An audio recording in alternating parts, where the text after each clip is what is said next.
Australia student visa success rate at present 6 out of 10 అప్లికేషన్స్‌కి positive outcome ఉందని చెప్పుకోవచ్చు. ముందులాగా లేదు ఇప్పుడు. ఒకవేళ ఉన్నా గాని మీ అప్లికేషన్స్ అప్రూవ్ కావడము, వీసాస్ గ్రాంట్ కావడం అనేది ఆ రోజులు పోయినాయి. మెయిన్‌గా ఫోకస్ చేయాల్సింది ఏంటంటే ఈ లెవెల్ 1 యూనివర్సిటీస్ మీద ఫోకస్ చేయండి. Group 8 universities. ఈ యూనివర్సిటీస్‌లలో మీరు అడ్మిషన్ తెచ్చుకున్నారనుకో మీకు వీసా సక్సెస్ రేట్ చాలా ఎక్కువ ఉంటది. 10:6 రేషియో అనేది ప్రతి ఒక్కరికి అప్లికబుల్ అయితదా అంటే కాదు. ఈ అకాడమిక్ ఔట్‌స్టాండింగ్ ఉండే ఎక్సెప్షనల్ కేస్ అయితే మీకు వీసా గ్రాంట్ అయ్యే ఛాన్సెస్ చాలా ఎక్కువ.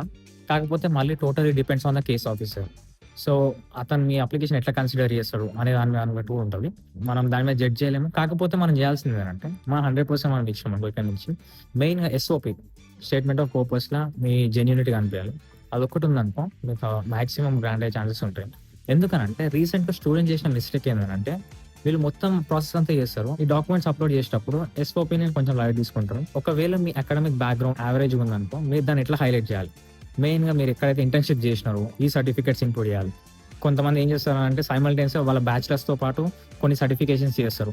అట్లాంటి సర్టిఫికేషన్స్ మీరు ఇంక్లూడ్ చేసినారనుకో మీకు వీసా పాజిటివ్ రెస్పాన్స్ వచ్చే ఛాన్సెస్ ఎక్కువుంటాయి. వన్ ఆఫ్ మై ఫ్రెండ్ ఇద్దరం సేమ్ క్లాస్. ఇద్దరం ఆల్‌మోస్ట్ సేమ్ మార్క్స్ ఉన్నాయి. ఇద్దరి అకాడమిక్స్ కూడా సేమ్.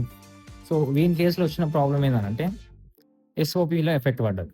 సో, వర్క్ చేసే కన్సల్టెంట్ ఎవరైతే ఉంటారో అతనికి డాక్యుమెంట్స్ అన్ని అక్యురేట్ ఇయ్యండి. నెక్స్ట్ క్లియర్ ఎక్స్‌ప్లెయిన్ చేయండి. మీ పర్పస్ ఏంటి? మళ్ళీ తర్వాత ఏ యూనివర్సిటీకి అప్లై చేస్తున్నారు? ప్రొఫైల్‌ని మీరు ఎట్లా కరెక్ట్ చేయొచ్చు? యావరేజ్‌గా ఉండి అబోవ్ యావరేజ్‌గా ఉన్నా గాని సో, ఇట్లాంటి దాని మీద ఫోకస్ చేసినారనుకో అప్పుడు పాజిటివ్ అవుట్‌కమ్ వచ్చే ఛాన్సెస్ చాలా ఎక్కువ ఉంటాయి. మెయిన్‌గా కన్సిడర్ చేయాల్సిన పాయింట్స్ ఏంటంటే ఒకటి మీ స్టేట్మెంట్ ఆఫ్ పర్పస్ స్ట్రాంగ్ ఉండాలి. 2 మీ డాక్యుమెంట్స్ అక్యురేట్‌గా ఉండాలి. ఏ యూనివర్సిటీ అయినా సరే గాని మెయిన్‌గా వాళ్ళు చెక్ చేసేది ఏంటంటే మీ authenticity of the documents.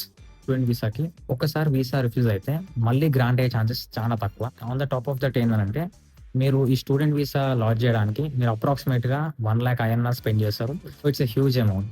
So, మీరెప్పుడైతే మీరు స్టూడెంట్ వీసా లాంచ్ చేస్తారో కొంచెం లాంచ్ చేసేటప్పుడే మీ కన్సల్టెంట్‌తోని బాగా అక్యురేట్‌గా చూసుకొని అప్పుడు లాంచ్ చేయండి. It will be more beneficial.